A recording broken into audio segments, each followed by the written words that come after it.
السلام علیکم ورحمۃ اللہ وبرکاتہ۔ الحمد للہ وحدہ والصلاۃ والسلام علی من لا نبی بعدہ، اما بعد۔ رب اشرح لی صدری ویسر لی امری واحلل عقدۃ من لسانی یفقہوا قولی، رب زدنی علما۔ عزیز طلباء و طالبات، ہم لوگ کل عقیدہ اور مراتب دین کے بارے میں پڑھ رہے تھے کہ عقیدہ کس کو کہتے ہیں، توحید کس کو کہتے ہیں، اسی طریقے سے دین کے کتنے مراتب ہیں، اسلام کیا ہے، اسلام کے ارکان کیا ہیں، ایمان کیا ہے، ایمان کے کتنے ارکان ہیں، اسی طریقے سے احسان کیا ہے اور احسان کے کتنے ارکان ہیں۔ یہ ساری چیزیں ہم کل پڑھ چکے ہیں۔ ہم نے کل یہ بھی پڑھا کہ عقیدے سے متعلق چند اہم کتابیں کون کون سی ہیں۔ اب ہم آگے چلتے ہیں۔ امید کرتا ہوں کہ جتنی باتیں کل میں نے سمجھایا ہے وہ باتیں آپ کو سمجھ میں بھی آ گئی ہوں گی، آپ کو یاد بھی ہوں گی، اور جو عبارتیں ہائی لائٹ کروایا تھا یاد کرنے کو وہ بھی آپ نے یاد کر لیا ہوگا۔ اب نکالیں پیج نمبر 14۔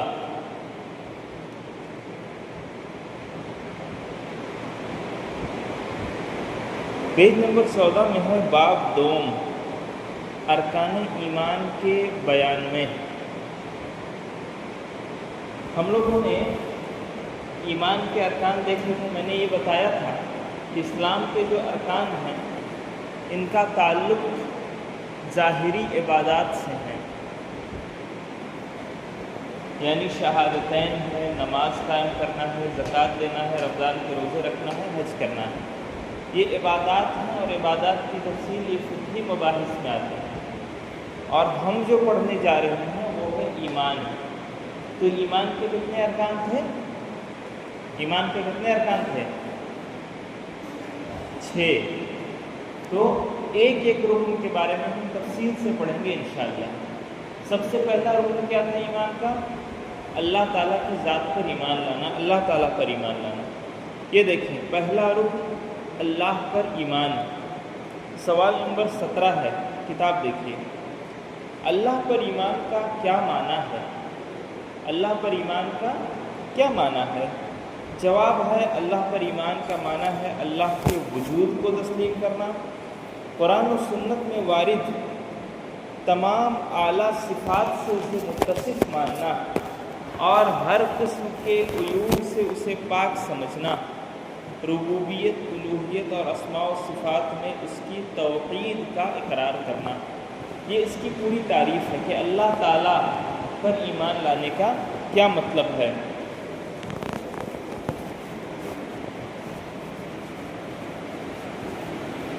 یہ دیکھیں، اللہ پر ایمان، یہ ہم لوگ پڑھ رہے ہیں نا۔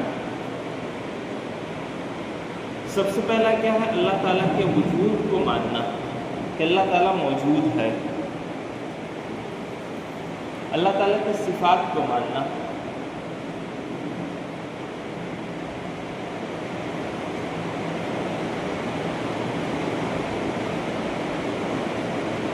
ہر قسم کے عیب سے پاک سمجھنا۔ اسی طریقے سے توحید کی جو تینوں قسمیں ہیں ان کا اقرار کرنا۔ یہ اللہ تعالیٰ پر ایمان کا معنی ہے کہ اللہ تعالیٰ کے وجود کو مانا جائے کہ اللہ تعالیٰ موجود ہے۔ اسی طریقے سے اللہ تعالیٰ کیسے موجود ہے؟ اللہ تعالیٰ موجود ہے اپنے تمام صفات میں کمال درجے تک پہنچ کے، یعنی ابھی میں آپ کو جب اسماء و صفات پڑھاؤں گا تو میں وہ چیز واضح کر دوں گا۔ اور یہ ماننا کہ اللہ تعالیٰ ہر قسم کے نقص سے، اللہ تعالیٰ ہر قسم کے عیب سے، اللہ تعالیٰ ہر قسم کی کمی سے پاک ہے، اللہ تعالیٰ کے اندر کسی قسم کی کوئی کمی نہیں ہے۔ اسی طریقے سے اللہ تعالیٰ کی ربوبیت کا، الوہیت کا اور اسماء و صفات کا اقرار کرنا۔ یہ توحید کی 3 قسمیں ہیں، ابھی آگے آئیں گی، میں سمجھا دوں گا۔ ربوبیت، الوہیت اور اسماء و صفات۔ اب یہ کہہ رہے ہیں کہ لا الہ الا اللہ کا کیا معنی ہے؟ سوال نمبر 18 دیکھیں۔ جواب ہے لا الہ الا اللہ کا معنی ہے اللہ کے علاوہ کوئی معبود برحق نہیں ہے۔ دلیل فرمان باری ہے فَاعْلَمْ إِنَّهُ لَا إِلَهَ إِلَّا اللَّهُ، بس جان لو کہ اللہ کے سوا کوئی معبود برحق نہیں ہے۔ اس کو آپ لوگ ہائی لائٹ کر لیجئے، اس کو یاد کرنا ہے۔ معبود کس کو کہتے ہیں پتہ ہے آپ لوگوں کو؟ معبود ایسی ذات، ایسی چیز جس کی عبادت کی جائے۔ دنیا میں تو بہت سی ایسی چیزیں ہیں جن کی عبادت کی جاتی ہے، کوئی پتھروں کو پوجتا ہے، کوئی پیڑ کو پوجتا ہے، کوئی چاند ستارے کو پوجتا ہے، کوئی پہاڑوں کو پوجتا ہے۔ تو لا الہ الا اللہ کا مطلب ہے کہ اللہ کے علاوہ کوئی معبود برحق نہیں ہے۔ معبودان باطلہ تو بہت ہیں، لیکن معبود برحق جو عبادت کے لائق ہو اللہ کے علاوہ کوئی نہیں ہے۔ لا الہ الا اللہ کا کیا مطلب ہے؟ کہ اللہ کے علاوہ کوئی بھی ایسی ذات نہیں ہے جو عبادت کے لائق ہے۔ عبادت جس کی جا رہی وہ الگ چیز ہے، لیکن عبادت کے لائق صرف اور صرف کون ہے؟ اللہ تعالیٰ کی ذات ہے۔ ٹھیک، اسی طریقے سے آپ جائیں سوال نمبر 19 میں۔ سوال ہے لا الہ الا اللہ کے کتنے ارکان ہیں؟ جواب ہے لا الہ الا اللہ کے 2 رکن ہیں۔ پہلا کیا ہے؟ نفی، ڈینائی کرنا، لا الہ اللہ کے سوا تمام معبودان باطلہ کا انکار کرنا، اور اس بات کیا ہے؟ الا اللہ، اللہ تعالیٰ کے لیے ہر قسم کی عبادت کو خالص کرنا۔ لا الہ الا اللہ میں 2 حصے ہیں۔ ایک حصہ تمام معبودان باطلہ کو ہم ان کا انکار کریں کہ نہیں ہے کوئی معبود، جتنے بھی معبود باطلہ ہے سب کی نفی کر دیں، سب کو ہٹا دیں۔ اور اس کا دوسرا حصہ کیا ہے؟ کہ ہم اللہ رب العالمین کے معبود برحق ہونے کا اقرار کریں۔ تو لا الہ الا اللہ کے کتنے ارکان ہیں؟ 2 رکن ہیں۔ پہلا رکن نفی ہے، جس میں ہم تمام معبودان باطلہ جس کی بھی عبادت کی جاتی ہے ہم ان کا انکار کرتے ہیں، اور دوسرا حصہ کیا ہے؟ اقرار، کہ ہم اللہ رب العالمین کے معبود برحق ہونے کا اقرار کریں۔ تو لا الہ الا اللہ کے یہی 2 رکن ہیں۔ یہی قرآن کریم میں بھی اللہ تعالیٰ نے کہا کہ فَمَن يَكْفُرْ بِالطَّاغُوتِ وَيُؤْمِن بِاللَّهِ فَقَدِ اسْتَمْسَكَ بِالْعُرْوَةِ الْوُثْقَىٰ، جہاں جہاں بھی اللہ تعالیٰ نے نا اپنے اقرار کرنے کا، خود کو معبود کہلوانے کا حکم دیا ہے نا، وہاں پہ معبودان باطلہ کے انکار کا بھی حکم دیا ہے۔ تو یہ دونوں چیزیں ہمارے لیے لازم اور ضروری ہیں۔ کوئی شخص یہ کہے کہ ہم اللہ کو معبود برحق مانتے ہیں، لیکن ہم جو دوسری عبادات کیے جا رہے ہیں دوسری چیزوں کے، پتھروں کے، پہاڑوں کے، ہم ان کا انکار نہیں کرتے، تو اس کا ایمان صحیح ہوگا؟ نہیں ہوگا نا۔ وہ لا الہ الا اللہ کو ماننے والا ہوا صحیح طور پر نہیں ہے، کیونکہ اللہ تعالیٰ کا اقرار صرف ضروری نہیں ہے بلکہ تمام معبودات باطلہ کا انکار بھی ضروری ہے، تب ایک انسان مسلمان ہو سکتا ہے۔ ہمارے یہاں کیا ہے، آج کل تھوڑا سا مسلمانوں میں بھی لبرل پیدا ہو گئے ہیں، کہتے ہیں کہ ٹھیک ہے تم جس کی عبادت کر رہے ہو تم اس کی عبادت کرو، ہم جس کی عبادت کر رہے ہیں ہم سب تو ایک ہی ہے، نام الگ الگ ہم لوگوں نے دے دیا ہے، سب تو ایک ہی ہے۔ لوگ کہتے ہیں نا ایسا، سب ایک ہی ہے، سب ایک ہی ہو سکتے ہیں؟ نہیں ہو سکتے نا۔ کوئی پتھر کی پوجا کر رہا ہے، کوئی تصویر بنا کے پوج رہا ہے، کوئی پہاڑوں کی پوجا کر رہا ہے، ایک ہی ہو سکتا ہے؟ یہ نہیں ہو سکتا ہے۔ کچھ لوگ ایسے بھی ہیں کہ ٹھیک ہے تم جس طریقے سے عبادت کر رہے ہو تم کرو، ہم جس طریقے سے عبادت کر رہے ہیں ہم کریں، دونوں صحیح ہے، سب صحیح ہے۔ اگر کوئی انسان ایسا کہتا ہے تو کیا وہ لا الہ الا اللہ کا ماننے والا ہوا؟ نہیں ہوا نا۔ لا الہ الا اللہ کے 2 ارکان ہیں۔ اس کا سب سے پہلا رکن ہم پہ لازم یہ ہے کہ ہم تمام ایسے معبودوں کا انکار کریں جس کی عبادت کی جا رہی ہو اللہ کے علاوہ، اور اس کے بعد ہم اللہ تعالیٰ کا اقرار کریں۔ بات سمجھ میں آ گئی؟ آگے چلیے، سوال نمبر 20 ہے لا الہ الا اللہ کے کتنی شرطیں ہیں؟ جواب ہے لا الہ الا اللہ کی 7 شرطیں ہیں۔ پہلی شرط علم کہ یہ جاننا کہ اللہ تعالیٰ کے علاوہ کوئی معبود برحق نہیں ہے۔ دوسری چیز یقین، صرف جاننا نہیں بلکہ یقین بھی کرنا۔ تیسری چیز ہے قبول، ہم نے جان بھی لیا، ہمیں یقین بھی ہے ہمیں قبول بھی کرنا ہے۔ اسی طریقے سے چوتھی شرط ہے اطاعت، کہ ہم نے اللہ تعالیٰ کو جان بھی لیا، ہمیں یقین بھی ہے کہ اللہ تعالیٰ معبود برحق ہے، ہم نے اپنی زبان سے قبول بھی کر لیا کہ اللہ تو ہی عبادت کے لائق ہے، لیکن ہم اللہ تعالیٰ کی اطاعت نہ کریں، اللہ تعالیٰ نے جن چیزوں کا حکم دیا اس پہ عمل نہ کریں، تو یہ لا الہ کے شرائط میں سے ہیں کہ ہم اس کی اطاعت بھی کریں۔ اگر ہم اطاعت نہیں کر رہے ہیں تو پھر ہم لا الہ الا اللہ کے شرائط مکمل نہیں کر رہے ہیں۔ اسی طریقے سے پانچویں چیز کہ ہم اس معاملے میں سچے ہوں، صدق، دکھاوے کے لیے ہم نہ کر رہے ہوں، یا ہم جھوٹے اوپر سے کچھ کر رہے ہوں، اندر سے کچھ ہوں، ایسا بھی نہیں۔ صدق ایک صفت ہے۔ اسی طریقے سے اخلاص، ہم جو بھی کریں اللہ تعالیٰ کی ذات کے لیے، اس کا اقرار کر رہے ہوں، اس کی اطاعت کر رہے ہوں، اس کو قبول کر رہے ہوں، یہ صرف اور صرف اللہ کی رضا کے لیے ہونا چاہیے۔ ہم صرف اس لیے کریں کہ اس سے اللہ تعالیٰ خوش ہوگا، اللہ تعالیٰ ہماری مغفرت فرمائے گا، اللہ تعالیٰ ہمارے گناہوں سے درگزر کرے گا، یہ نیت ہونا چاہیے۔ اس کے علاوہ کوئی دوسری نیت اگر ہماری آئی کہ لا الہ الا اللہ کا ہم اقرار کر لیں گے تو ہمیں یہ حاصل ہو جائے گا، ہمیں وہ حاصل ہو جائے گا، اگر ہم دنیاوی مفاد کے لیے یہ کر رہے ہیں تو پھر لا الہ کے شرائط کو ہم توڑ رہے ہیں۔ اسی طریقے سے ساتویں شرط ہے محبت، اللہ تعالیٰ کی ذات سے اور اللہ تعالیٰ کی شریعت سے، اللہ تعالیٰ کے احکام سے ہمیں محبت بھی ہو، ہمارے دل میں کسی قسم کی کوئی گھٹن نہ ہو اللہ تعالیٰ کی اطاعت کرنے میں۔ انسان جب محبت کرتا ہے نا کسی سے تو اس کی اطاعت اس پہ بھاری نہیں پڑتی ہے، اس کو اس کی بات مانتے ہوئے اچھا لگتا ہے نا۔ تو لا الہ الا اللہ کے 7 شرائط آپ لوگوں نے دیکھے، علم ہے، یقین ہے، قبول ہے، اطاعت ہے، صدق ہے، اخلاص ہے اور محبت ہے۔ اس کو آپ لوگ اچھے سے یاد کر لیجئے گا، ٹھیک ہے۔ سوال نمبر 21 میں آئیے، بندوں پر سب سے پہلے کون سی چیز واجب ہے؟ بندوں پر مطلب انسانوں پر، جو اللہ کے بندے ہیں ان پر سب سے پہلے کون سی چیز واجب ہے، کون سی چیز ضروری ہے؟ جواب ہے بندوں پر سب سے پہلے اللہ کی توحید کو تسلیم کرنا واجب ہے۔ توحید کا مطلب اللہ تعالیٰ کو اس کے خصائص یعنی اس کی ربوبیت میں، اس کی الوہیت میں، اس کے اسماء و صفات میں اکیلا جاننا، یکتا جاننا، یونیک جاننا، اس کو توحید کہتے ہیں نا۔ کہہ رہے ہیں کہ بندوں پر سب سے پہلے اللہ تعالیٰ کی توحید کو تسلیم کرنا واجب ہے۔ دلیل کیا ہے؟ فرمان نبوی ہے، فَلْيَكُنْ أَوَّلَ مَا تَدْعُوهُمْ إِلَىٰ أَنْ يُوَحِّدُوا اللَّهَ تَعَالَىٰ، یہ صحیح بخاری کی روایت ہے۔ آپ صلی اللہ علیہ وسلم نے حضرت معاذ بن جبل رضی اللہ تعالیٰ عنہ کو یمن کی طرف ایک بار بھیجا، ایک وفد کے ان کو سپہ سالار بنا کے بھیجا، ایک قافلے کے ساتھ، ایک فوج کے ساتھ۔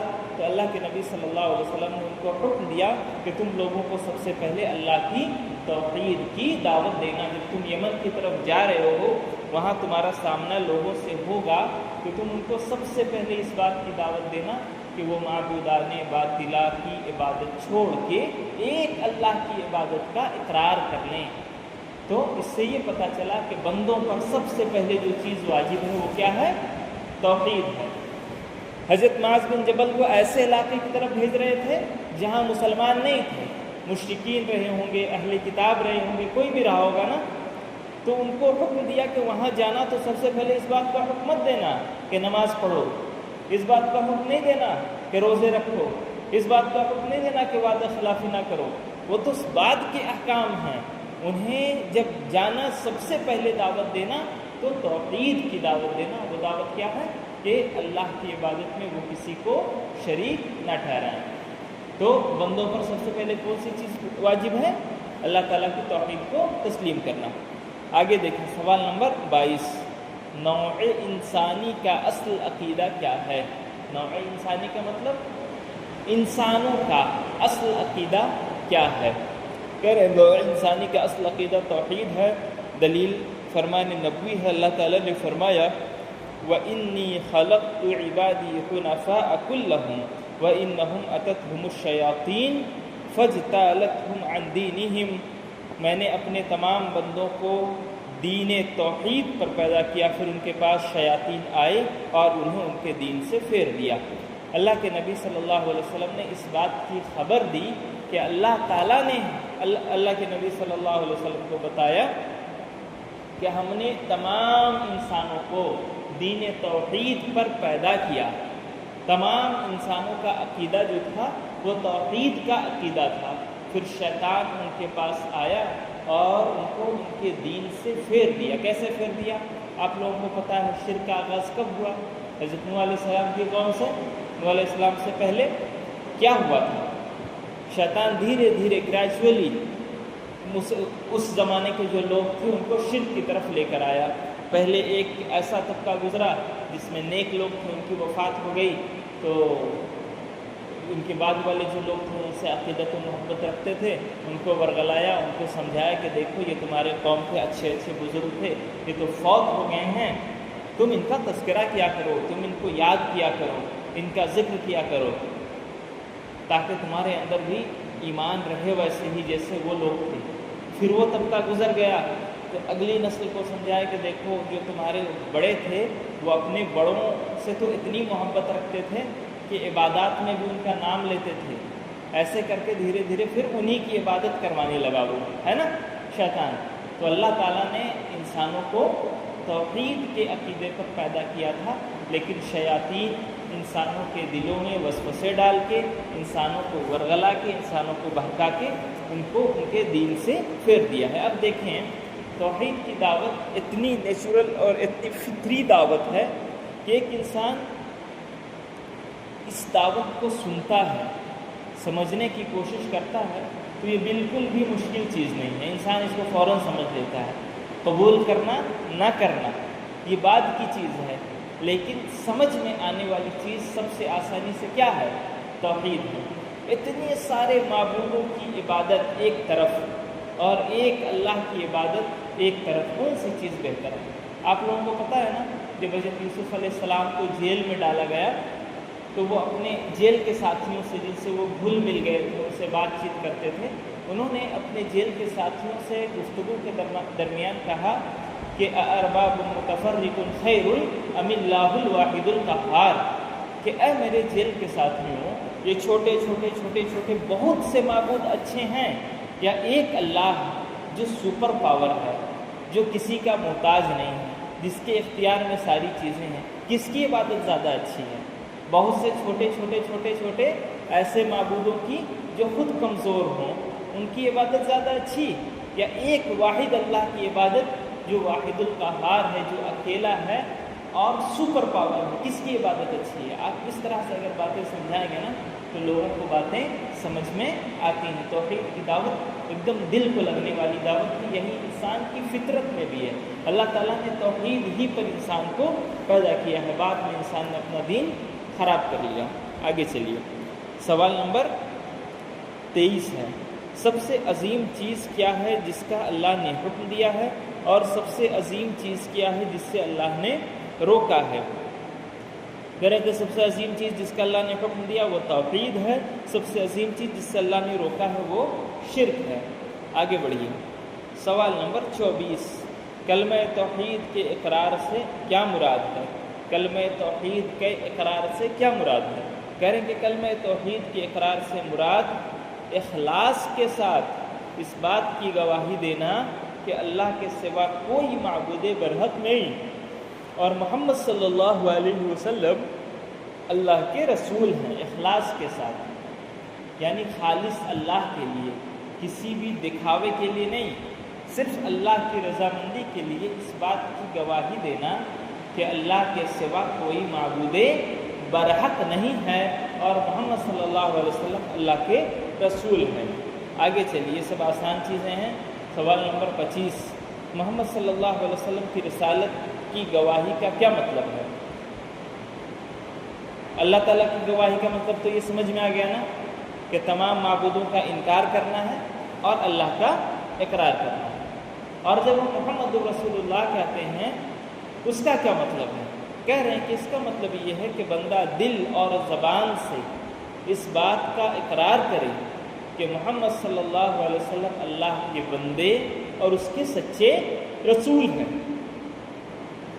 اللہ تعالیٰ نے انہیں پوری دنیا کی رہنمائی کے لیے بھیجا ہے اور آپ پر رسالت کا سلسلہ ختم کر دیا ہے اب آپ کے بعد کوئی دوسرا نبی اور رسول نہیں آنے والا۔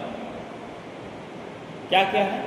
سب سے پہلے بندہ زبان اور دل سے اس بات کا اقرار کرے کہ محمد صلی اللہ علیہ وسلم اللہ کے بندے ہیں اور اللہ کے رسول ہیں۔ دو چیزیں، آپ اللہ کے بندے بھی ہیں اور اللہ کے رسول بھی ہیں۔ اور کیسے رسول ہیں؟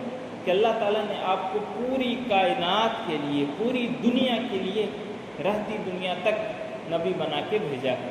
اور کیا ہے؟ آپ پر رسالت کا سلسلہ ختم ہو گیا، آپ کے بعد اب کوئی نبی آنے والا نہیں ہے۔ تو یہ چار چیزیں ہیں نا، محمد صلی اللہ علیہ وسلم کی رسالت کی گواہی دینے کا مطلب آپ کو اللہ کا بندہ ماننا، آپ کو اللہ کا رسول ماننا، ایسا رسول ماننا جو پوری دنیا کے لیے، پوری کائنات کے لیے نبی بنا کے بھیجا گیا ہے، اور یہ ماننا کہ آپ پر نبوت کا سلسلہ ختم ہو گیا ہے، اب آپ کے بعد کوئی نبی نہیں بن سکتا، نہیں ہو سکتا۔ ہائی لائٹ کر لیجیے، چار چیزیں ہیں اس میں۔ آگے چلیے، سوال نمبر 26 ہے، محمد صلی اللہ علیہ وسلم پر ایمان کا کیا تقاضا ہے؟ ہم نے اقرار تو کر لیا کہ آپ اللہ کے بندے ہیں، آپ اللہ کے رسول ہیں، آپ پوری دنیا کے لیے رسول بنا کے بھیجے گئے ہیں، آپ آخری نبی ہیں، ہم نے اتنا مان لیا اپنی زبان سے، اپنے دل سے۔ جب ہم نے مانا ہے تو اس کا تقاضا کیا ہے؟ جیسے ہم اللہ تعالیٰ کی وحدانیت کا اقرار کرتے ہیں تو اس کا تقاضا کیا ہے؟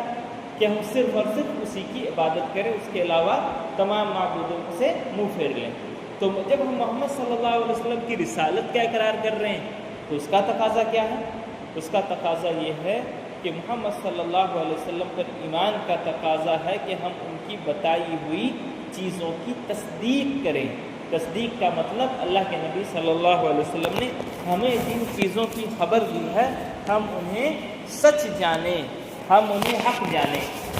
اللہ کے نبی صلی اللہ علیہ وسلم نے جو کچھ بھی بتایا، چاہے وہ ماضی کے بارے میں، گزرے ہوئے دنوں کے بارے میں بتایا ہو، چاہے آنے والے دنوں کے احوال کے بارے میں بتایا ہو، ہم تمام باتوں کو سچ جانیں۔ جیسا کہ اللہ کے نبی صلی اللہ علیہ وسلم نے بتایا کہ قوم نوح کو کیسے اللہ تعالیٰ نے تباہ و برباد کیا۔ اللہ کے نبی صلی اللہ علیہ وسلم نے ہم کو خبر دی کہ قوم عاد و ثمود کو اللہ تعالیٰ نے کیسے برباد کیا۔ اللہ تعالیٰ نے ہم کو خبر دی کہ بنی اسرائیل میں کیسے کیسے واقعات ہوئے، ہے نا۔ یہ ساری چیزیں اللہ کے نبی صلی اللہ علیہ وسلم نے ہم کو بتایا، تو ہم ان کی تصدیق کریں، ہم اس کو سچ جانیں۔ ہم نے نہیں دیکھا ہے، نہ ہم نے مشاہدہ کیا ان چیزوں کا، لیکن جب ہم نبی کریم صلی اللہ علیہ وسلم کو نبی مان رہے ہیں، ہم ان کی رسالت کا اقرار کر رہے ہیں، تو ہم پہ لازم اور ضروری ہے کہ ان کی جو بھی خبر ہو، آپ نے جو بھی بات بتائی ہو، ہم اس کو دل سے سچ جانیں۔ وہ ماضی کے واقعات ہو گئے، اللہ کے نبی صلی اللہ علیہ وسلم نے مستقبل کے بارے میں وہ بتایا کہ اے صحابہ میرے بعد تم یہ چیزیں دیکھو گے، یہ چیزیں ہوں گی، قیامت سے پہلے یہ نشانیاں ظاہر ہوں گی، ہے نا۔ یہ چیزیں ہم اپنے مشاہدے میں بھی دیکھ رہے ہیں کہ اللہ کے نبی صلی اللہ علیہ وسلم نے جن چیزوں کی پیشن گوئی کی تھی وہ دھیرے دھیرے کیا ہو رہی ہیں؟ پوری ہو رہی ہیں۔ اللہ کے نبی صلی اللہ علیہ وسلم نے آخرت کے احوال بتائے کہ انسان قبر میں جائے گا تو کیسے سوال و جواب سے گزرنا پڑے گا، پھر کیسے وہ قبر سے نکلے گا، میدان محشر قائم ہوگا، کیسے وہ میزان عدل قائم ہوگا، دو بندوں کے اعمال کیسے تولے جائیں گے، اس میں کیسے پل صراط ہوگا، کیسے حوض کوثر ہوگا، کیسے لوگ جنت میں جائیں گے، کیسے لوگ جہنم میں جائیں گے، کیسی جنت کی نعمتیں ہوں گی، کیسے جہنم کے عذاب ہوں گے۔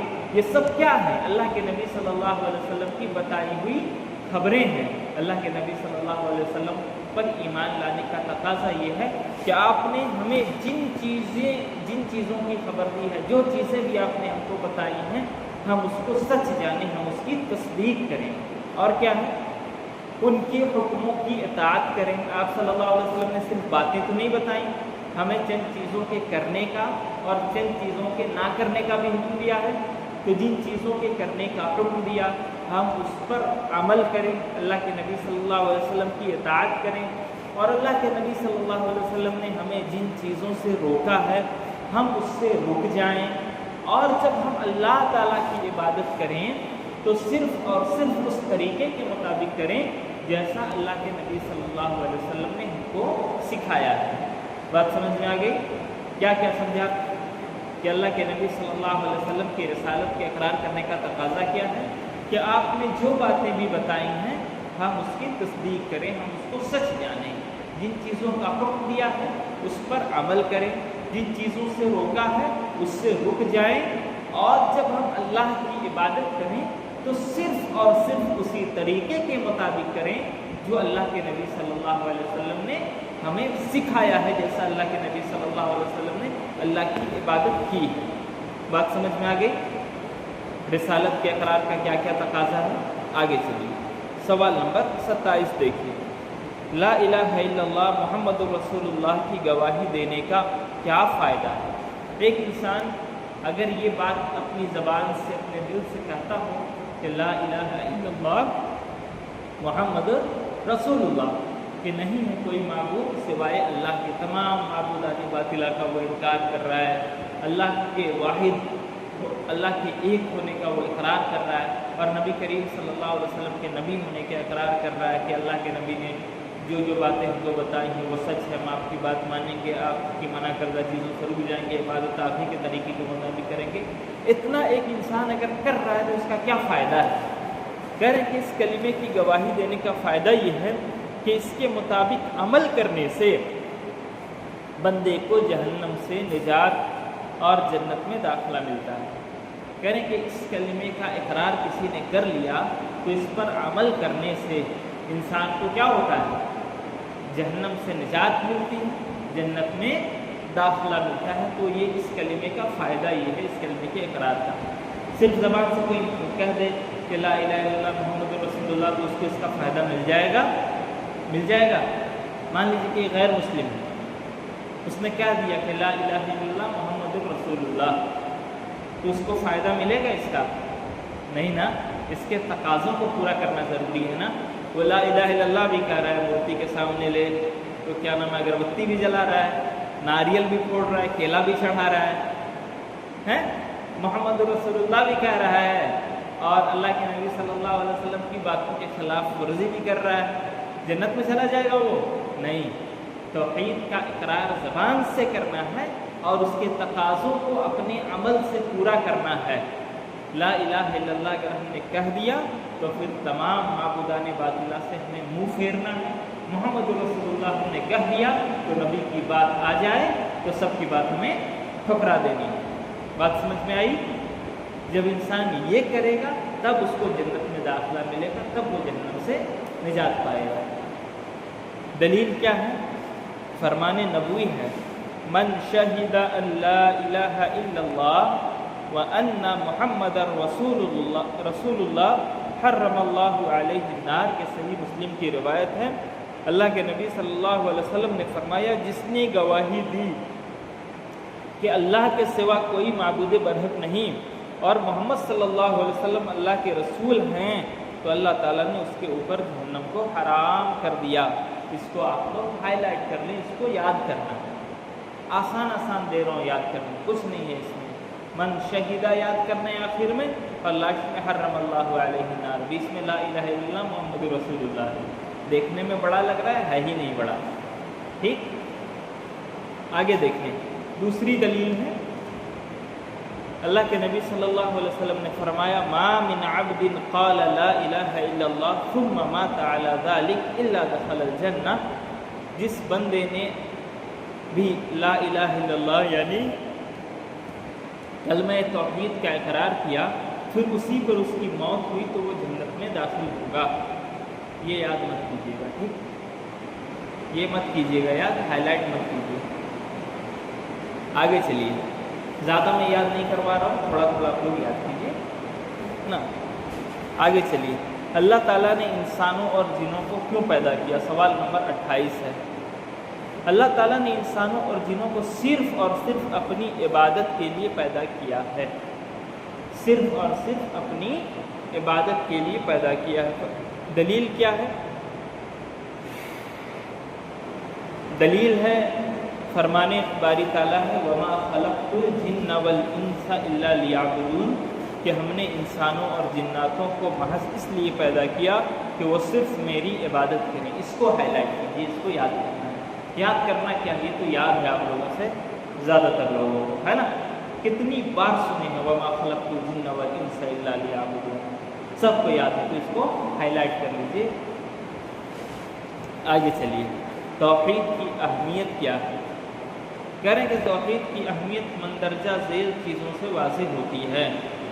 توحید کتنی اہم ہے کہ ان چیزوں سے واضح ہوتی ہے، خط لکھ رہے ہیں کیا کیا ہے؟ لکھ رہے ہیں کہ اسی کے لیے تمام جنوں اور انسانوں کو پیدا کیا گیا۔ توحید کا مطلب صرف اللہ کی عبادت، ایک اللہ کی عبادت، اس کے تمام افعال میں، اس کی ربوبیت میں، اس کی الوہیت میں، اس کے اسماء و صفات میں صرف اسی کو ایک جاننا، یہی ہے نا توحید۔ تو کہہ رہے ہیں کہ اسی کے لیے تمام جنوں اور انسانوں کو پیدا کیا گیا ہے، اسی کے لیے تمام نبیوں اور رسولوں کو مبعوث کیا گیا، اس کے بغیر کوئی بھی عمل اللہ کے نزدیک مقبول نہیں ہوگا۔ توحید کی 3 اہمیت انہوں نے بتائی ہیں۔ سب سے پہلی اہمیت کہ اسی کے لیے اللہ تعالیٰ نے دنیا بنایا، اسی کے لیے انسانوں اور جناتوں کو پیدا کیا، اسی بات کی دعوت کے لیے تمام نبیوں کو بھیجا گیا۔ تمام نبیوں کی ایک ہی دعوت تھی کہ قولوا لا الہ الا اللہ، کیا تھا؟ فاعبدوا اللہ، تم اللہ کی عبادت کرو۔ اور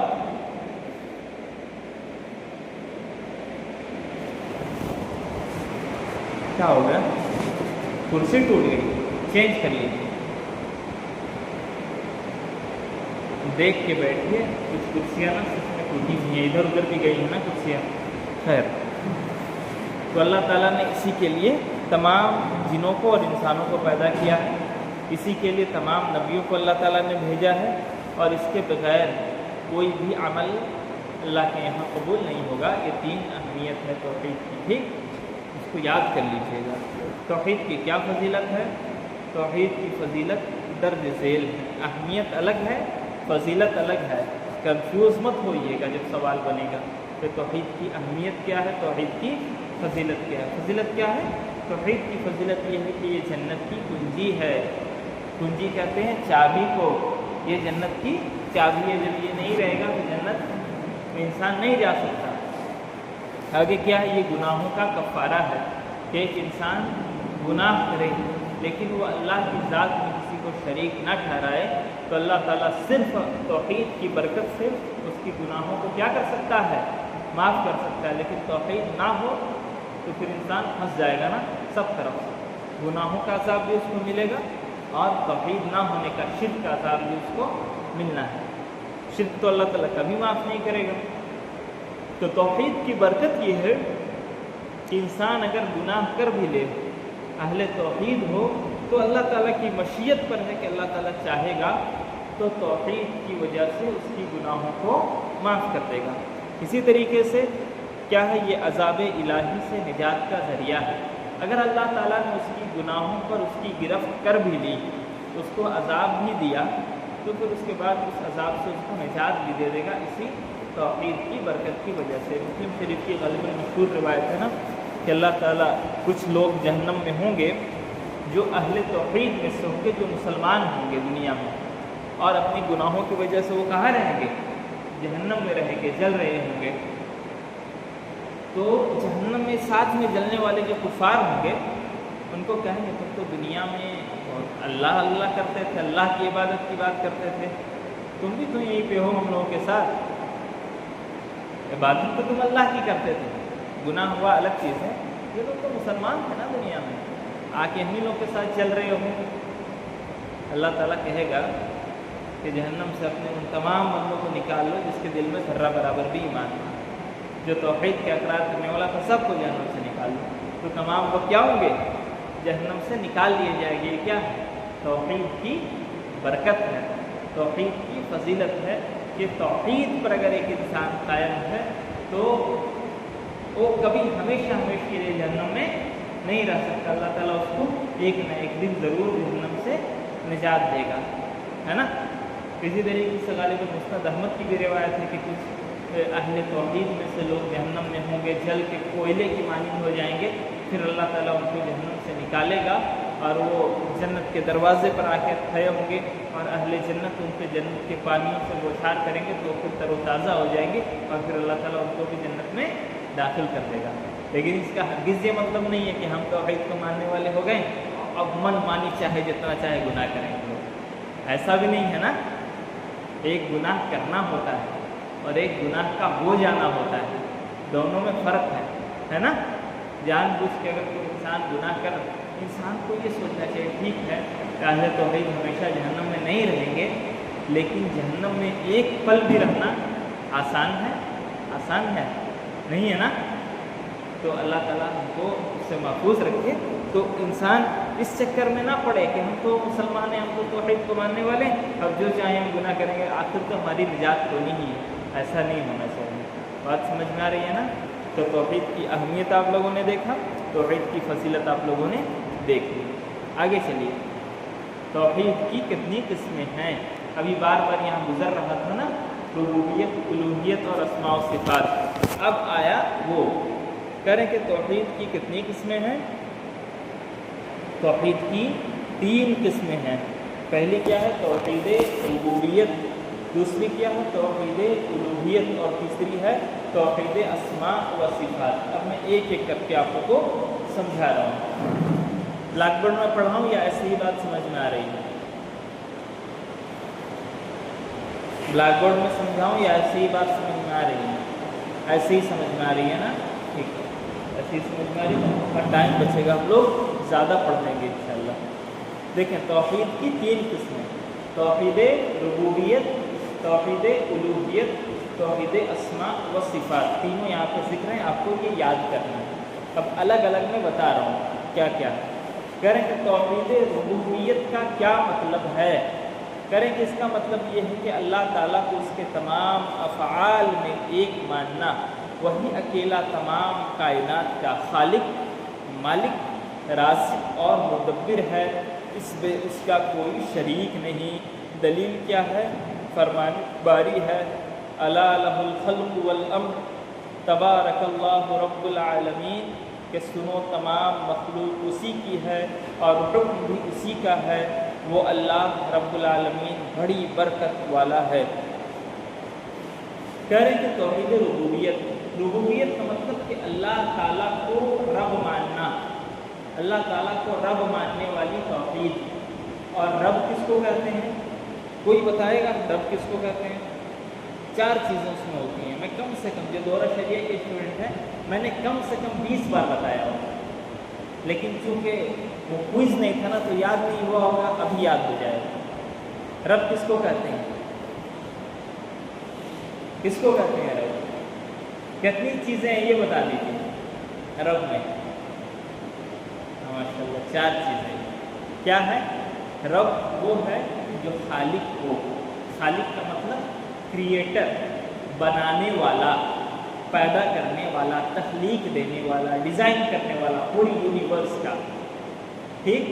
خالق ہے اللہ تعالیٰ، کریٹر ہے، پوری دنیا کا بنانے والا ہے۔ وہ چیزیں جو ہم دیکھ رہے ہیں، پہاڑ ہیں، ندی ہے، آسمان ہیں، بادل ہیں، پرندے ہیں، جانور ہیں، ٹھیک ہے نا، جھرنے ہیں، جھیل ہیں، ساری چیزیں جن کا ہم مشاہدہ کر رہے ہیں، چاند ہے، ستارے ہیں، سب کچھ جو ہم دیکھ رہے ہیں، سب کو کس نے بنایا ہے؟ اللہ تعالیٰ نے۔ وہ چیزیں جو ہم نہیں دیکھ رہے ہیں، جو ہماری آنکھوں سے اوجھل ہے، جو ہم نہیں دیکھ سکتے، اس کا بنانے والا کون ہے؟ اللہ تعالیٰ۔ پوری یونیورس کا بنانے والا اللہ تعالیٰ ہے۔ یہ رب ہونے کا ایک مطلب۔ دوسرا مطلب کہ اللہ تعالیٰ نے ان تمام چیزوں کو بنایا، ڈیزائن کیا، سب کچھ کریٹ کیا، تو ان تمام چیزوں کا مالک بھی وہی ہے۔ ایسا نہیں کہ اس نے بنا دیا اور کہا کہ فلانے اب لو، یہ میں تم کو دے دیتا ہوں، تم اس کے مالک ہو، ایسا نہیں۔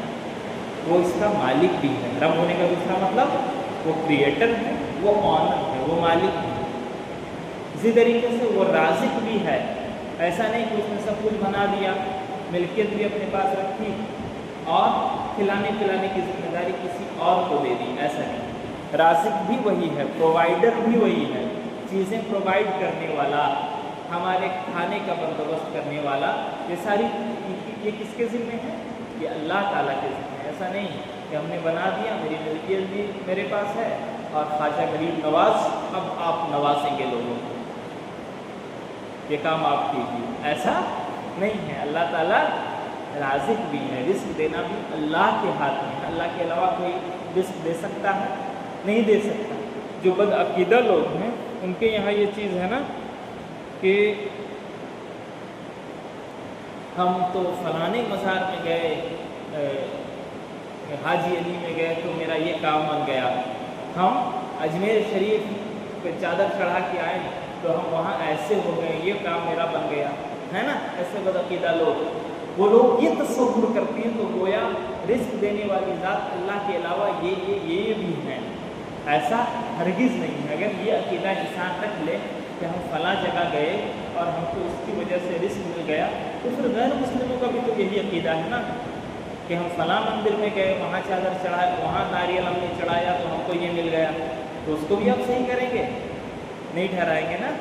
وہ ساری چیزیں کیا ہیں؟ شیطان کے بہکاوے کی چیزیں ہیں۔ رزق دینا صرف اور صرف اللہ کے ہاتھ میں ہے۔ اللہ تعالیٰ نے ہمارے حصے کا رزق لکھ رکھا ہے، جب وہ ملنا ہو اور جتنا ملنا ہو وہ ہم کو مل کے رہے گا۔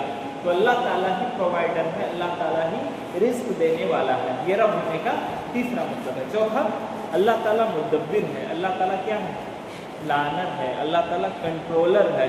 پوری دنیا میں جتنی چیزیں ہو رہی ہیں سب کی نگرانی اللہ تعالیٰ کر رہا ہے۔ قرآن کریم میں اللہ تعالیٰ نے کیا کہا؟ وَمَا تَسْقُطُ مِن وَرَقَةٍ إِلَّا يَعْلَمُهَا، کہ اگر ایک پتا بھی گرتا ہے تو وہ اللہ کو اس بات کا علم ہوتا ہے۔ تو اللہ تعالیٰ کے علم کے بغیر دنیا میں کچھ نہیں ہو رہا ہے۔ ایک پتے کا گرنا اتنا معمولی سا واقعہ ہے نا۔ ابھی دیکھیے گرمی کا دن ہے، ابھی برسات، آندھی آئیں گی، کتنے پتے گریں گے؟ ایک آندھی آئے گی، لاکھوں کروڑوں پتے گرتے ہیں، اور اللہ تعالیٰ نے واحد کا صیغہ استعمال کیا کہ ایک پتا بھی گرتا ہے تو اس کا علم اللہ تعالیٰ کے ساتھ ہے۔ تو سوچ لیجیے کہ اللہ کا علم کتنا ہے، اور اللہ تعالیٰ دنیا کو ایسے بنا کے عبث نہیں چھوڑ دیا ہے، بلکہ اللہ تعالیٰ اس کو بنایا ہے، اس کی ملکیت اپنے ہاتھ میں رکھی ہے۔ ہمارے آپ کے دنیا بھر کے جانداروں کے کھانے پینے کا انتظام اللہ تعالیٰ کر رہا ہے، اور اللہ تعالیٰ ہم تمام لوگوں کی بذات خود پورے دنیا کے تمام امور کی جو کچھ بھی دنیا میں ہو رہا ہے اللہ تعالیٰ اس کو ڈائریکٹ اس کی نگرانی کر رہا ہے۔ ٹھیک ہے نا؟ بات سمجھ میں آ گئی؟ اللہ تعالیٰ کو رب ماننا کیا ہے؟ 4 چیزیں ہیں۔ کیا کیا؟ کہ اللہ تعالیٰ خالق ہے، کریٹر ہے، بنانے والا ہے، اللہ تعالیٰ مالک ہے، آنر ہے، اللہ تعالیٰ رازق ہے، پرووائڈر ہے، کھلانے پلانے والا ہے، اور اللہ تعالیٰ مدبر ہے، پلانر ہے، کنٹرولر ہے، نگراں ہے۔ بات سمجھ میں آ گئی؟ یہ دلیل آپ لوگ یاد کریں گے۔ الا لہ الخلق والامر تبارک اللہ رب العالمین۔ 3 دلیلیں میں یاد کراؤں گا، ایک توحید ربوبیت میں، ایک توحید الوہیت میں، اور ایک توحید اسماء و صفات میں۔ ٹھیک ہے نا؟ اس کو آپ لوگ یاد کر لیجیے۔ اتنی بات سمجھ میں آ گئی؟ توحید ربوبیت سب کا کلیئر ہو گیا؟ کسی کو کوئی ڈاؤٹ، کوئی بات ایسی جو نہ سمجھ میں آئی ہو؟ نہیں ہے نا؟ آگے بڑھیں۔ کہہ رہے ہیں کہ ہم اپنے رب کے وجود کو کیسے جانتے ہیں؟ ہم کیسے جانتے ہیں کہ ہمارا رب موجود ہے؟ کیسے پتہ چلے گا؟ کہہ رہے ہیں کہ ہم اپنے رب کے وجود کو اس کی مخلوقات، اس کی کریشنز سے جانتے ہیں۔ رات اور دن، سورج اور چاند سب اس کی مخلوقات ہیں اور اس کے وجود کی نشانیاں ہیں۔ فرمان باری ہے وَمِنْ آیَاتِهِ اللَّيْلُ وَالنَّهَارُ وَالشَّمْسُ وَالْقَمَرُ، اس کی نشانیوں میں سے رات، دن، سورج اور چاند ہیں۔ کہنے کہ ہم اللہ تعالیٰ کے وجود کو کیسے جانیں گے؟ تو کہہ رہے کہ اللہ تعالیٰ کے مخلوقات کو اگر انسان دیکھ لے تو وہ مان لے گا کہ اللہ تعالیٰ موجود ہے۔ کون کون سی مخلوقات ہیں؟ رات، دن ہے، سورج اور چاند ہے، اسی طریقے سے دنیا بھر کی مخلوقات ہیں۔ اگر انسان اس پر غور و فکر کرے تو یہ اللہ تعالیٰ کے وجود کی نشانیوں میں سے نشانی ہے۔ آپ یہ دیکھیں، سینکڑوں، ہزاروں، کروڑوں سال سے یہ دنیا کا نظام چل رہا ہے نا، اور جیسے چلنا چاہیے، وقت پہ جیسے صبح ہوتی ہے صبح ہو جاتی ہے، جیسے شام ہوتی ہے شام ہو جاتی ہے، سورج کا نکلنا، چاند کا نکلنا، بارش کا ہونا، یہ پوری چیزیں ایک نظام کے تحت چل رہی ہیں۔ جب انسانوں کو دھوپ کی شدت کی ضرورت پڑتی ہے تو اللہ تعالیٰ اس وقت تیز دھوپ کے انتظام کر دیتا ہے۔ جب انسانوں کی ضروریات بارش کی ہوتی ہے تو اللہ تعالیٰ بارش کا انتظام کرتا ہے۔ تو یہ ساری کی ساری چیزیں چل رہی ہیں۔ اگر انسان اس پر غور و فکر کرے تو اللہ تعالیٰ کا وجود تسلیم کر لے گا۔ کوئی یہ نہیں کہہ سکتا کتنی بڑی دنیا خود بخود چل رہی ہے، یہ نہیں کہا جا سکتا نا۔ کچھ لوگ کہتے ہیں کہ اللہ تعالیٰ نامی کوئی چیز نہیں ہے، یہ تو سب لا آف نیچر ہیں، یہ سب تو قدرت کے قانون ہیں، یہ سب خود بخود ہو رہا ہے۔ کچھ لوگ ایسا کہتے ہیں نا، یہ ساری چیزیں خود بخود ہو رہا ہے۔ آپ اس کے گھر میں جائیے اور بولیے کہ تم جو کھانا کھا کے بیٹھے تو خود بخود بن گیا ہے، تمہارے گھر میں گیس کا سلنڈر بھی خود بخود آ جاتا ہے، تمہارے گھر میں سودا بھی خود بخود آ جاتا ہے، تمہارے گھر میں سبزیاں بھی خود بخود آ جاتی ہیں، یہ جو تمہارے گھر بنے ہیں یہ خود بخود بن گیا ہے، اور بجلی کا بل بھی کوئی نہیں بھرتا ہے، خود بخود ہو جاتا ہے، اور تم آتے ہو تو لائٹ اور پنکھے بھی خود بخود چلتے ہیں۔ پاگل ہے کیا؟ خود بخود کیسے ہوگا؟ ہم چلاتے ہیں، ہم سبزی لاتے ہیں، ہم سودا لاتے ہیں، ہم کھانے کی چیزیں لاتے ہیں، ہم کھانا بناتے ہیں، ہم پنکھا چلاتے ہیں، ہم بجلی کا بل بھرتے ہیں۔ ابھی جب تیرے گھر کا نظام خود بخود نہیں چل رہا ہے اور تو کہے گا کہ پوری دنیا کا نظام خود بخود چل رہا ہے، یہ ممکن ہے؟ خود بخود چل سکتا ہے؟ ایک جگہ آپ ایسی بتائیں دنیا میں، ایک چھوٹا سا ایسا ملک بتائیں جہاں ساری چیزیں خود بخود ہو رہی ہیں، لا ہو اور لا کو بنانے والا کوئی نہ ہو، اس کو امپلیمنٹ کرنے والا کوئی نہ ہو۔ اگر تم کہتے ہو کہ لا آف نیچر ہے یہ، تو یہ لا کہاں سے آ گیا؟ خود بخود کہیں سے بھی بن گیا؟ یہ خود بخود اپلائی بھی ہو رہا ہے؟ نہیں ہو سکتا ہے نا۔ ٹریفک کا قانون ہے، ہیلمٹ نہیں پہنیں گے تو آپ کا چالان کٹے گا، ہے نا؟ پلیوشن نہیں ہوگا تو آپ کا چالان کٹے گا، سیٹ بیلٹ نہیں لگائیں گے تو کیا ہوگا؟ آپ کا چالان کٹے گا۔ قانون بنا دیا لوگوں نے، ملک نے، اور چھوڑ دیا، اپنے اپنے چالان کٹنے لگے گا۔ آج کل تھوڑا سا آٹومیشن ہو گیا ہے، وہ ایک الگ چیز ہے، لیکن اس قانون کو نافذ کرنے کے لیے پولیس ہوتی ہے گراؤنڈ پہ، اس لا کو امپلیمنٹ کرنے کے لیے۔ ایک چھوٹا سا قانون بغیر لوگوں کے نہیں چل پا رہا ہے، تو تم بولتے ہو کہ پوری دنیا کا نظام، پوری دنیا کا قانون خود بخود چل رہا ہے؟ ایسا ہو سکتا ہے؟ ایسا ممکن ہے؟ نہیں ہے نا۔ تم اپنے گھر میں نہیں مانو گے، تم ایک چھوٹے سے ملک میں نہیں مانو گے، اور پوری دنیا کے لیے کلیم کرو گے کہ یہ خود بخود ہو رہا ہے، تو یہ بیوقوفی ہے یا نہیں؟ ہے نا۔ کوئی انسان اسی علاقے کا سفر کر رہا ہو، مان لیجیے، اور وہاں وہ دیکھے کہ ایک بہترین محل بنا ہوا، اور محل کے اندر جیسے انٹر ہو تو دیکھیں کہ اس میں خوبصورت باغ لگے ہوئے ہیں، ایک طرف سوئمنگ پول، ٹھیک، اندر داخل ہو تو دیکھیں کہ بہترین نقاشی کی ہوئی ہے پورے محل میں، ایک دم پلاننگ سے، ادھر کچن ہے، ادھر بیڈ روم ہے، ادھر باتھ روم ہے، ادھر ہال ہے، ادھر ساری چیزیں ہیں، سب کچھ بنایا ہوا، بہت خوبصورت ہے۔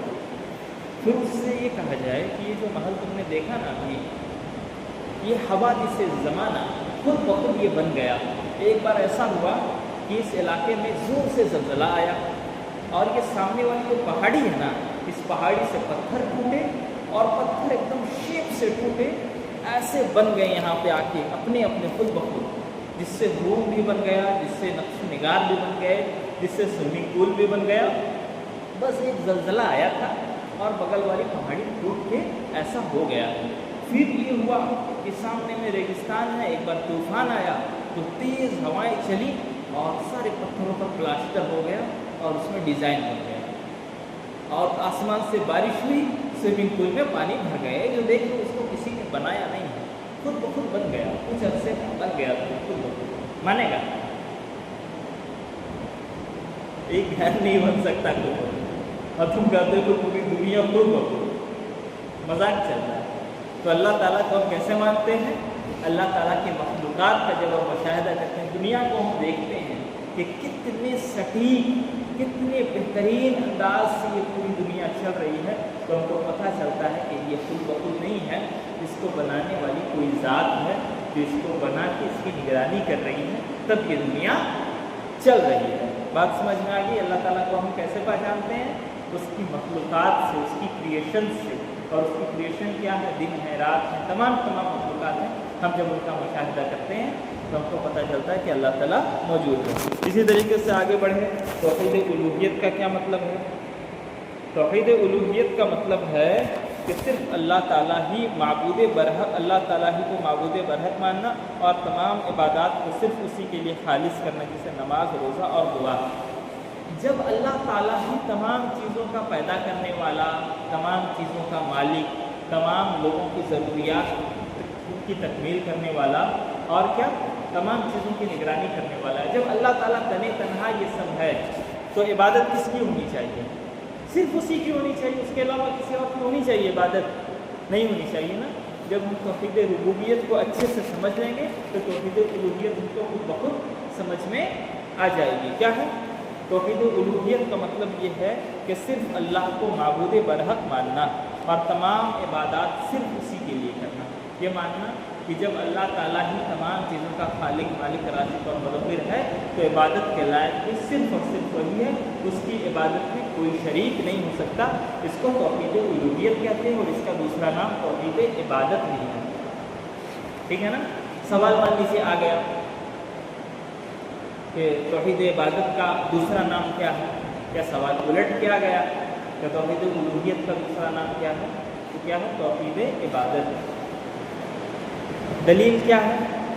فرمان باری تعالیٰ ہے وَإِلَٰهُكُمْ إِلَٰهٌ وَاحِدٌ لَا إِلَٰهَ إِلَّا هُوَ الرَّحْمَٰنُ الرَّحِيمُ، اور تمہارا معبود صرف ایک ہے، اس اللہ کے علاوہ کوئی معبود برحق نہیں، وہ بہت رحم کرنے والا اور بڑا مہربان ہے۔ یہ دلیل آپ لوگ یاد کریں گے۔ توحید ربوبیت میں ایک دلیل آپ نے یاد کی، توحید الوہیت میں ایک دلیل آپ لوگ یاد کریں گے۔ اس کو ہائی لائٹ کر لیں، اس کو نشان لگا لیں کہ یہ دلیل یاد کرنی ہے۔ ٹھیک، آگے چلیے۔ توحید اسماء و صفات کا کیا مطلب ہے؟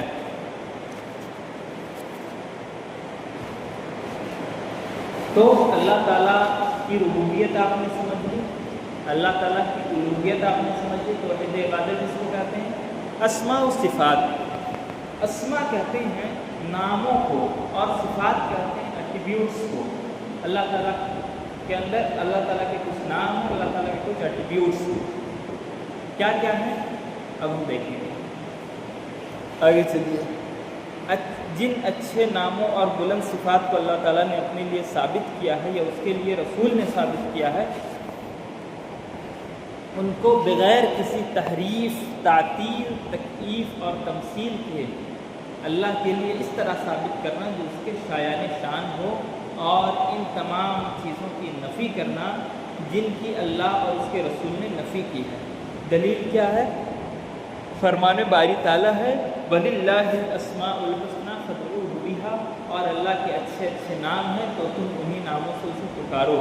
اور دوسری دلیل کہ لَيْسَ كَمِثْلِهِ شَيْءٌ وَهُوَ السَّمِيعُ الْبَصِيرُ، اور اس اللہ کے مانند کوئی چیز نہیں، وہ سننے والا اور دیکھنے والا ہے۔ اب دیکھیں، اللہ تعالیٰ کے کچھ نام ہیں اور اللہ تعالیٰ کے کچھ صفات ہیں، تو ہم کو اللہ تعالیٰ کے ناموں کا اقرار کرنا ہے۔ وہ نام کہاں ہیں؟ وہ نام یا تو قرآن کریم میں ہے، وہ صفات یا تو قرآن کریم میں ہے یا احادیث نبوی میں ہے، یا تو اللہ تعالیٰ نے خود بتایا ہے قرآن میں، یا اللہ کے نبی صلی اللہ علیہ وسلم نے ہمیں اس بات کی خبر دی۔ یہ دونوں چیزیں موجود ہیں قرآن اور حدیث میں۔ جو چیزیں اللہ تعالیٰ کے لیے قرآن میں موجود ہیں اور جو چیزیں اللہ کے نبی صلی اللہ علیہ وسلم نے ہم کو بتائی ہیں، ان تمام چیزوں کو ماننا ہے۔ کیسے ماننا ہے؟ بغیر کسی تحریف کے، بغیر کسی تعطیل کے، بغیر کسی تکییف کے اور بغیر کسی تمثیل کے۔ یہ تھوڑا سا مشکل ہے نا، ابھی میں سمجھا رہا ہوں۔ پہلے یہ ہائی لائٹ کر لیجئے نا، یاد کرنے والا وَلِلَّهِ الْأَسْمَاءُ الْحُسْنَىٰ، اس کو یاد کیجیے، اور نیچے والا جو ہے نا دلیل لَيْسَ كَمِثْلِهِ شَيْءٌ، یہ بھی یاد کرنا ہے، اور یہ آگے بھی 3-4 جگہ آ رہا ہے۔ ٹھیک، اس کو بھی یاد کر لیجیے۔ اب کہہ رہے ہیں کہ اللہ تعالیٰ کے کچھ نام ہیں اور اللہ تعالیٰ کے کچھ صفات ہیں، ان صفات کو ماننا ہے ہم کو۔ کیسے ماننا ہے؟ بغیر تحریف کے۔ اب دیکھیں، اللہ تعالیٰ کا نام ہے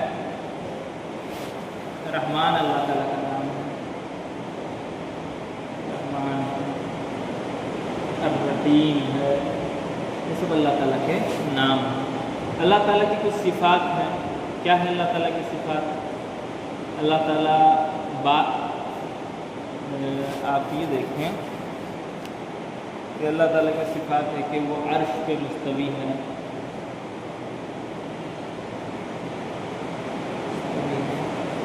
اللہ تعالیٰ کی صفات ہے کہ اللہ تعالیٰ کے ہاتھ ہیں، یہ ساری چیزیں کہاں ہیں؟ یہ سب یا تو قرآن کریم میں ہے یا احادیث میں ہے۔ ہم کو ماننا ہے، اللہ تعالیٰ کے ناموں کو بھی ماننا ہے کہ اللہ تعالیٰ رحمان ہے، انتہائی رحم کرنے والا، اللہ تعالیٰ رحیم ہے، اللہ تعالیٰ عرش پہ مستوی ہے، اللہ تعالیٰ عرش پہ براجمان، اللہ تعالیٰ عرش پہ مستوی ہے، ٹھیک۔ اللہ کے نبی صلی اللہ علیہ وسلم نے اور اللہ تعالیٰ نے ان کو خبر دی ہے تو ان کو ماننا ہے۔ اللہ تعالیٰ کے ہاتھ کا ذکر ہے قرآن کریم کے اندر، احادیث میں بھی ذکر ہے کہ اللہ تعالیٰ کے ہاتھ میں، دونوں ہاتھ اللہ تعالیٰ کے دائیں ہیں۔ ہم کو جن چیزوں کی خبر دی گئی ہے اللہ تعالیٰ کے بارے میں، ان کو ماننا ہے۔ کیسے ماننا ہے؟ بغیر کسی تحریف کے۔ تحریف کہتے ہیں، آپ اس کو یہ کہہ سکتے ہیں کہ مس انٹرپریٹیشن، کسی چیز کے معنی کو بدل دینا اس کے اصل معنی سے۔ کیا نیچے آپ دیکھیں سوال نمبر 36 جو ہے، اس میں تحریف، تعطیل، تکییف اور تمثیل۔ تحریف کا مطلب ہے مس انٹرپریٹیشن، کسی چیز کو اس کے اصل معنی سے بدل دینا، اس کا معنی کچھ اور تھا اور وہ معنی ہم کو ہضم نہیں ہو رہا تھا تو ہم نے اس کو بدلنے پہ تل گئے۔ یہاں پہ جیسے مثال کے ذریعے انہوں نے سمجھایا ہے، کیا اللہ تعالیٰ کے اسماء و صفات کو ان کے اصل معنی سے پھیر دینا۔ جیسے اللہ تعالیٰ نے کہا کہ میرے ہاتھ، اللہ کے نبی صلی اللہ علیہ وسلم نے بتایا کہ اللہ تعالیٰ کے ہاتھ ہیں، اللہ تعالیٰ کے دونوں ہاتھ دائیں ہیں، یہ خبر دے دی۔ اب ایک انسان ہے، اس کو سمجھ میں نہیں آ رہا ہے، کہہ رہا ہے کہ اگر ہم اللہ تعالیٰ کا ہاتھ مانیں گے تو ہم کو ایسا ماننا پڑے گا کہ گویا اللہ تعالیٰ کا جسم ہے، اللہ تعالیٰ کی تجسیم کر رہے ہیں۔ یہ تو نہیں ہو سکتا کہ اللہ تعالیٰ مجسم ہو، تو ہم ہاتھ کیسے مانیں گے؟ ان کے دماغ میں یہ بات نہیں آئی۔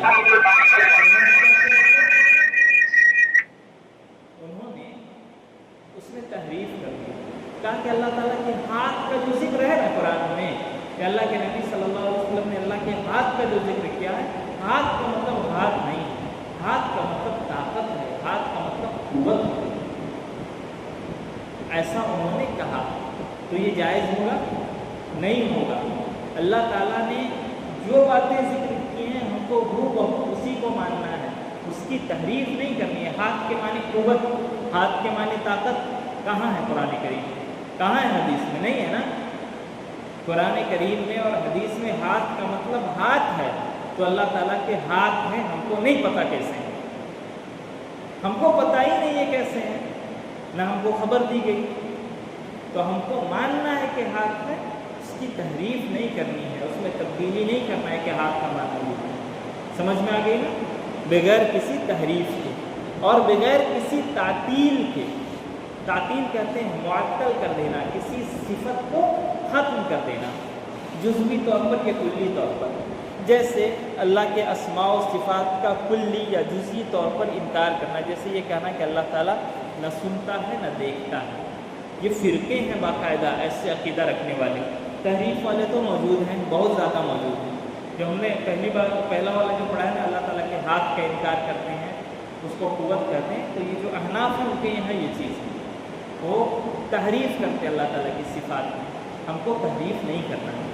تعطیل ایک فرقہ گزرا ہے جو اللہ تعالیٰ کی صفات کو معطل کرتا تھا، وہ کہتا تھا اللہ تعالیٰ دنیا بنا دیا، اس کو چھوڑ دیا ہے ویسے ہی، اب اللہ تعالیٰ اس کی نگرانی نہیں کرتا ہے، سمجھے؟ اللہ تعالیٰ کے جو صفات اس میں سے چند صفات کا وہ انکار کرتا تھا، بقیہ صفات کا وہ انکار کر دیتا تھا۔ تو ہمیں یہ بھی نہیں کرنا ہے۔ جیسے اللہ تعالیٰ کیا ہے؟ سمیع ہے، سننے والا ہے، اللہ تعالیٰ بصیر ہے، اللہ تعالیٰ دیکھنے والا ہے، تو یہ اللہ تعالیٰ کی صفت ہے، اور صفت کیسی؟ درجہ کمال کو پہنچی ہوئی صفت ہے، اپنی صفت میں وہ یونیک ہے، یکتا ہے۔ یہ صفت اللہ تعالیٰ کی ذات میں جیسی ہے ویسی کسی کے اندر نہیں ہو سکتی۔ انسان ہم بھی سنتے ہیں، ہم بھی دیکھتے ہیں، اللہ تعالیٰ کی صفت بھی ہے سننا اور دیکھنا، تو کیا اللہ تعالیٰ کی صفت ہماری صفت جیسی ہو سکتی ہے؟ نہیں ہو سکتی۔ آپ ابھی ہم کو سن رہے ہیں، میں بار بار یہ مثال سمجھاتا ہوں، ابھی ہم بول رہے ہیں، آپ سن رہے ہیں، آپ کے پیچھے یہ 3 لڑکیاں بیٹھی تھیں، وہ آپس میں بات کرنے لگے، آپ کو ان کی بات بھی سنائی دے گی نا؟ آپ کو سنائی دے گی نا؟ آپ کے بغل والی بھی بات کرنے لگے، ادھر والی بھی زور سے بات کرنے لگے، سب بات کرنے لگتے ہیں، تو کسی کی بات آپ سن پائیں گے؟ کسی ایک کی بات بھی آپ کو سمجھ میں آئے گی؟ سب جب بولنے لگ جائیں گے تو نہیں سمجھ میں آئے گی نا؟ اور اللہ تعالیٰ کیسے سنتا؟